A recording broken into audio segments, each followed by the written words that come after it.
베드로전서 2장 1절에서 3절을 살펴보겠습니다. 사도 베드로는 핍박 가운데 거룩한 생활을 해야 하는 성도들을 향하여 하나님의 자녀로서 어떻게 거룩함에 이르며 또 어떻게 거룩한 주의 백성으로 성장해 갈 것인가를 가르쳐주고 있습니다. 베드로 사도는 말씀으로 거듭난 성도들에게 하나님의 백성으로서 지켜야 할 의무에 대해 계속적으로 권고하고 있는 것입니다. 베드로가 가르치는 바 거룩한 주의 백성으로 성장해 가는 데 있어 필수적으로 갖추어야 할 삶의 자세는 어떤 것이 있는지를 살펴보기로 하겠습니다. 1절을 읽도록 합니다. 그러므로 모든 악독과 모든 괴율과 외식과 시기와 모든 비방하는 말을 버리고 1절은 소극적으로 버릴 것을 가르치고 있습니다. 성도는 이전 그리스도를 알기 전의 삶의 방식과 자세, 그대로를 계속 지녀서는 안 되고 또 지닐 수도 없습니다. 하나님의 말씀으로 거듭났으므로 거듭난 자에게 합당하지 못한 것들을 모두 버려야만 합니다. 특히 베드로가 전한 바, 버리라는 말은 서서히 점차적으로 개선해 가라는 뜻이 아닙니다. 마치 낡고 썩은 옷을 미련 없이 벗어버리듯 일시에 단호히 버리라는 강한 뜻을 지니고 있습니다. 다시 말하면 끓어오르는 수치심과 분노심으로 그 옛날 그리스도를 알기 전에 지녔던 죄악들을 벗어 던져버리고 깊은 자기 성찰로서 더 이상 그것을 다시 입지 말라는 뜻입니다. 그러면 성도가 벗어 던져야 할 죄악들은 무엇입니까? 첫째, 악독을 벗어버리라 했습니다. 여기서 악독이라 함은 이웃을 해하려는 악한 마음과 그 마음에서 비롯되는 모든 악행을 총괄하는 말입니다. 특별히 이 의와 생명 되신 그리스도를 그 마음에 모시지 못한 불신자의 모든 죄와 악을 지칭한다고 볼 수 있습니다. 이 모든 죄악들은 성도들의 경건 생활에 크나큰 방해가 되게 하며 하나님과의 교제를 파괴하고 형제 사랑의 아름다운 덕을 불가능하게 합니다. 따라서 거듭난 성도는 이러한 추한 악독을 단호히 그리고 철저히 제거함으로써 거룩한 생활의 기틀을 다져가야 할 것입니다. 둘째, 괴율을 벗어버리라 했습니다. 여기서 괴율이라 함은 안팎이 다른 이중 인격자들의 소행을 가리키는 말로써 겉으로는 자신을 선하게 포장하면서 속으로는 타인을 음해하려고 온갖 악을 도모하는 악행을 뜻합니다.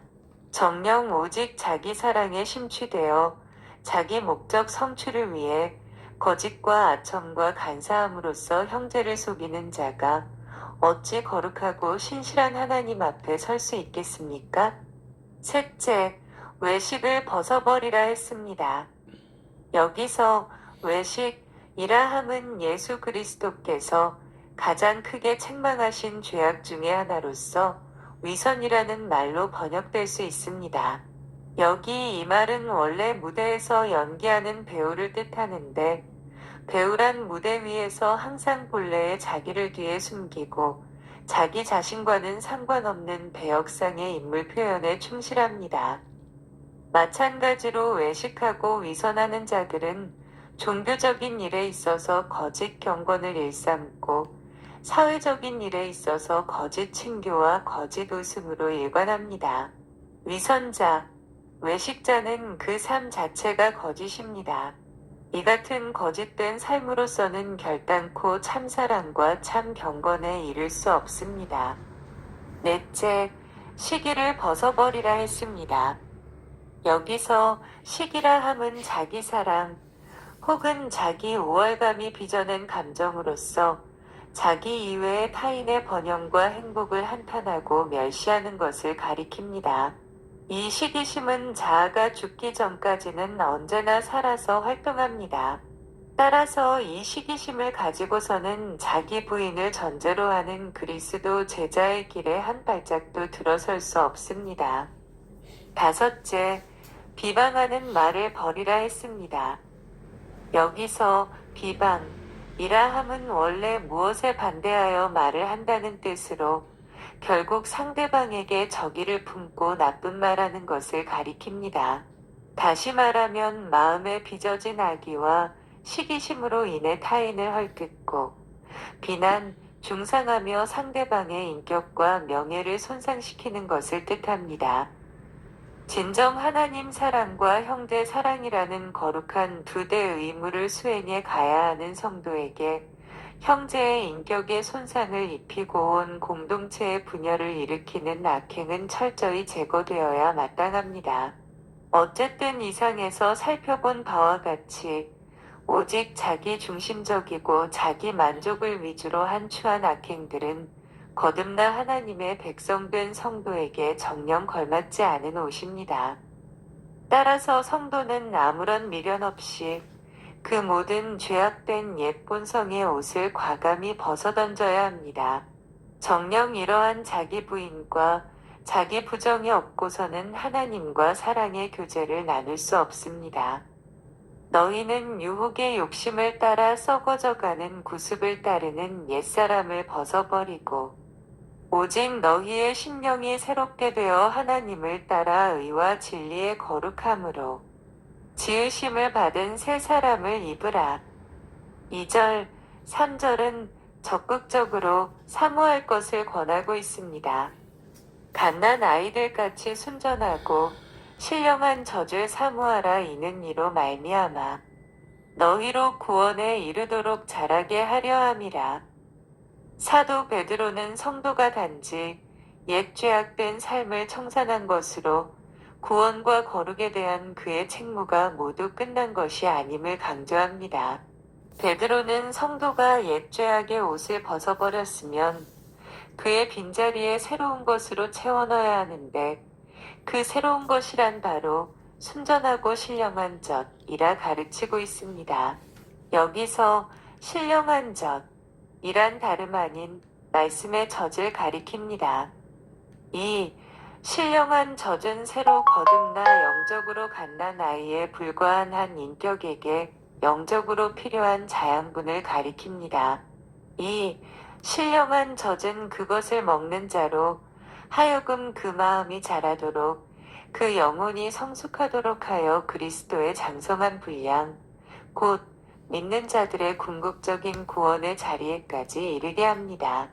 실로 성도는 오직 이 신령한 젖으로만 장성할 수 있으며 마침내 완전한 구원에 이를 수도 있습니다.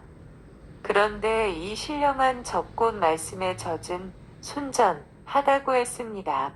이는 흰쌀의 잡곡이나 기타 쓸데없는 것이 전혀 섞이지 않은 상태를 가리키는 말로써 결국 말씀의 젖에는 잡것이나 혼합물이 섞이지 않아 질이 떨어지거나 부패하지 않음을 강조한다고 봅니다.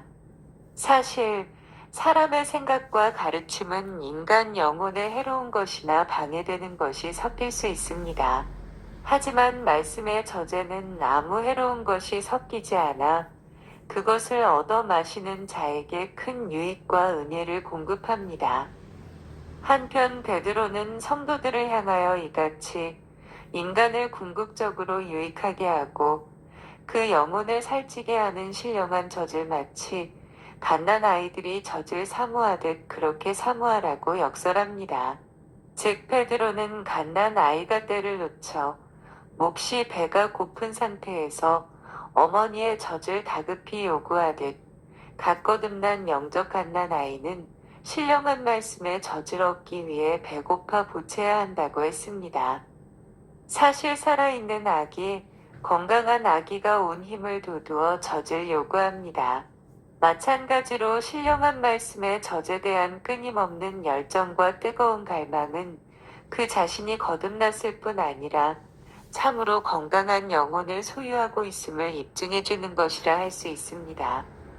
주의 은혜로 거듭나고 성도여 하나님의 자녀로 부름받은 우리는 이제 말씀에 깊은 갈증을 느끼는 자여야 합니다. 다시 말하면 마치 뜨거운 피를 가진 사슴이 온 광야를 뛰어다닌 나머지 심히 목이 갈아여 시냇물을 찾기에 갈급한 것처럼 우리 영혼의 목은 날마다 주의 말씀에 젖에 갈아여 있어야 합니다. 한편 갓난 아이가 처음에는 본능적으로 어미의 젖을 빨지만 점차 시간이 흐름에 따라 그 젖맛을 알고 더 즐겁게 젖을 먹습니다.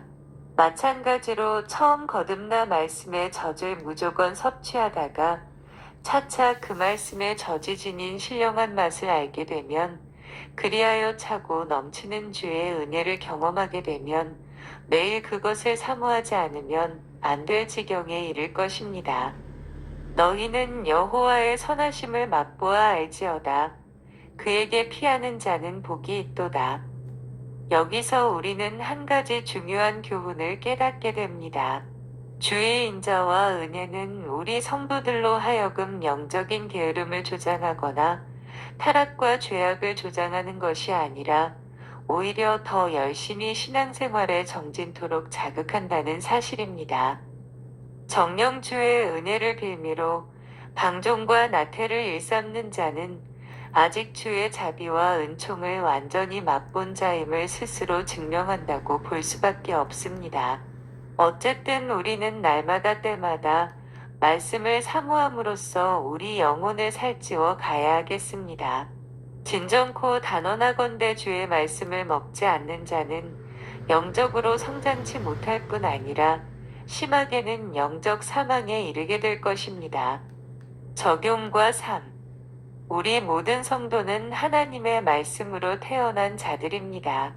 갓 태어난 아기의 특징 가운데 하나는 매일 매순간 자라난다는 것입니다. 하지만 그 아기가 성장을 멈추고 만다면 분명 그 아기에게 심각한 질병이 발생했거나 아니면 그 아기의 생명이 다했음을 시사하는 것이라 볼 수밖에 없습니다. 마찬가지로 말씀으로 갓 태어난 영적 신생아인 우리 성도가 영적으로 계속 자라지 못한다면 그는 분명 심각한 영적 질병을 안고 있는 자일 수밖에 없습니다. 따라서 신생한 성도는 무엇보다 자신의 영적 성장을 방해하는 모든 악독과 불의를 단호히 청산해야 합니다. 그렇지 않고 조그마한 죄악이라도 숨겨두고 거기에 미련을 두게 되면 영적 쇠약에 걸려 성장치 못할 것입니다. 이와 더불어 신생한 성도는 갓 태어난 아기가 어머니의 젖을 찾고 또 찾듯 신령한 말씀의 젖을 항상 사모해야 합니다.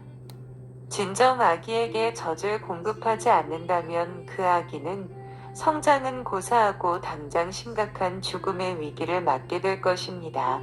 이와 같이 신생한 성도가 주의 말씀을 날마다 섭취하지 않는다면 영적인 영양실조에 걸려 큰 위험을 맞고 말 것입니다.